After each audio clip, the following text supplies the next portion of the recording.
Starfall. Hey everybody, welcome back to Starfall Sabers. My name is Nick, and this is a commission that was finished in December. Just got it back from Nathan Barnes from Wild Space Outpost with a Profi install. This saber, my client wanted a Zelda themed saber, as if it was kind of like the Master Sword version of a lightsaber. And so I had sketched something up. We kind of went back and forth on what we wanted to see, and this is the design we came up with. Some of you might have seen this on TikTok or on my Instagram.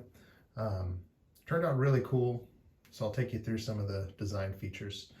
This is about, it is all handmade, scratch made, with just a couple found parts, which I'll point out to you. So with the emitter, this is a vintage piece that I found on eBay that worked really cool with the emitter. Kind of gives it like a wand type look, or like a scepter.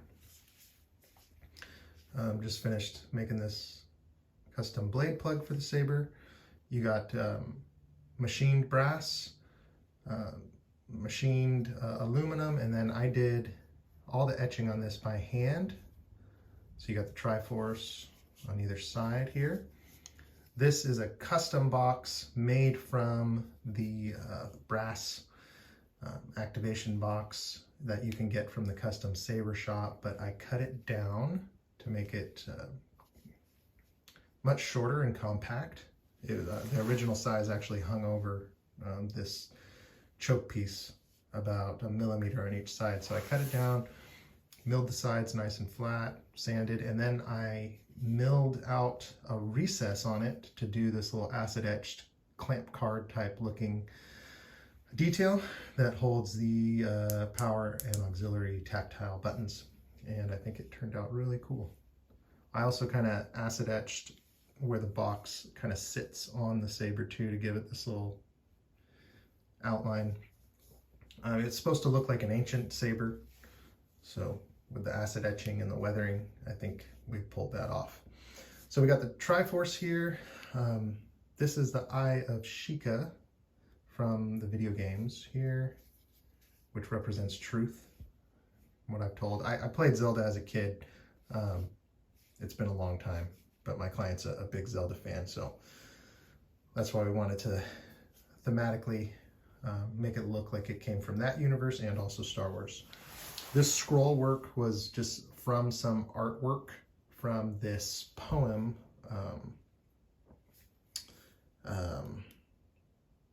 Shoot, I forgot where it's from. Something of the goddesses or something. But this is Hylian text taken from some of the artwork, and that artwork, that poem, had the scroll work, so I included that on there. And then you have the spiritual stones from the Ocarina of Time on the grip here.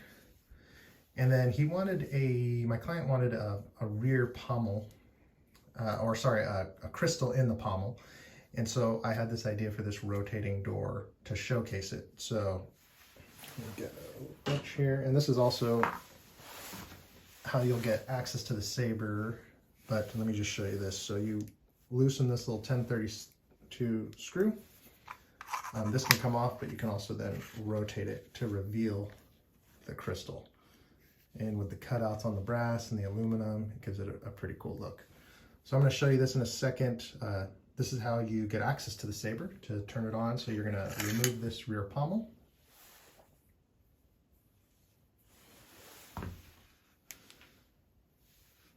And then you have a set screw here, which locks this grip in place. So what's nice about this is generally the front of the saber.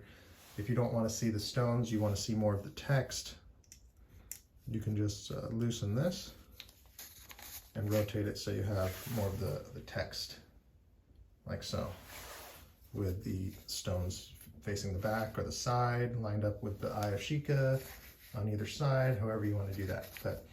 So this sleeve comes off, and then you have your SD card access, and you have your kill key, which you remove, and that's where you're going to charge the saber as well. So we'll go ahead and pull that out here.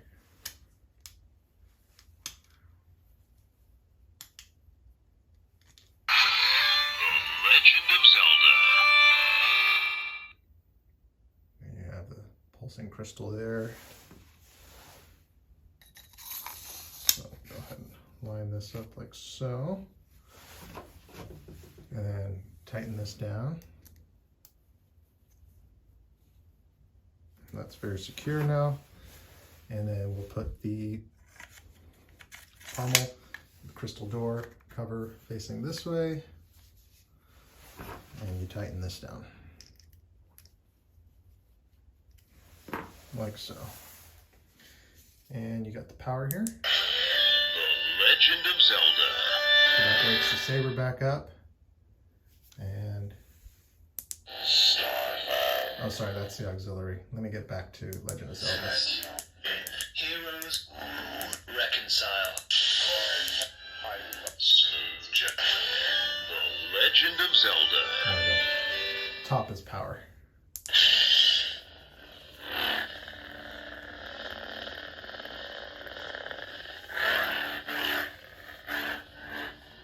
Bottom, tap for auxiliary.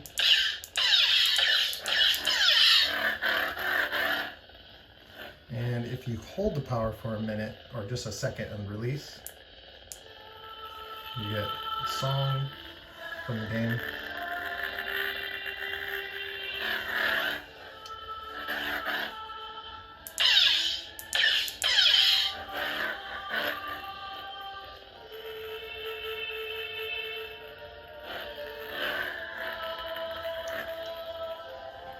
Hold the power just for a couple seconds to shut the song off. Hold the power to power down. All right, we'll get a blade in here. So you have blade retention 1032. So the same wrench that you use for all the other operations,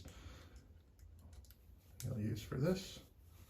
Release it, you'll see the blade plug pop out because there's springs here that make connection with the NeoPixel blade plug or blade. So I'll get the blade in here. Just make sure it makes a good connection here. Oh, there we go. It wasn't seated all the way.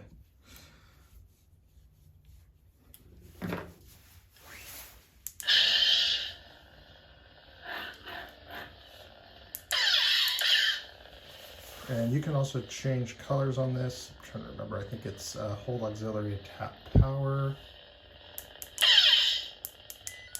Yeah, and then you just rotate the saber. Oh, maybe this one doesn't change. I think my client wanted this color particular to this font.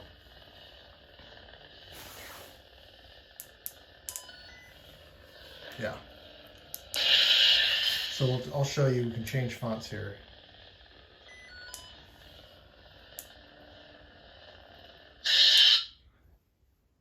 So tap auxiliary to change sound font. The Legend of Zelda. Starfall. And then if you hold auxiliary and tap power, you'll hear that little sound here. Oops.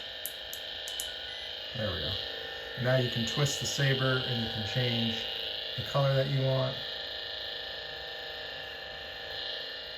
I want like this gold color, and then hold auxiliary and tap power. And you'll hear that little sound again, and now it'll remember this color. Push and hold the power down. And then again, when it's in standby like this, you can cycle through all the different sound fonts.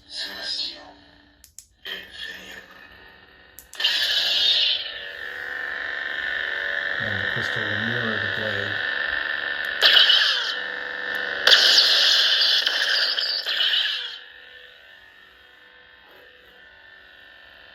So we'll get it back to the Legend of Zelda font. Heroes reconcile. Smooth Jack. The Legend of Zelda.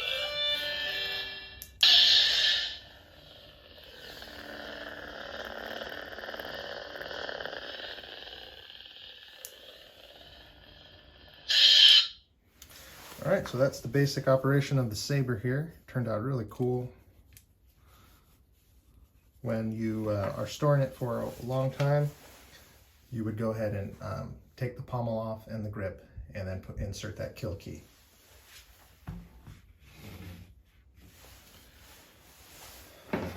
Thanks guys for all the support. Feel free to follow me on Instagram at Starfall_Sabers, and we'll see you next time.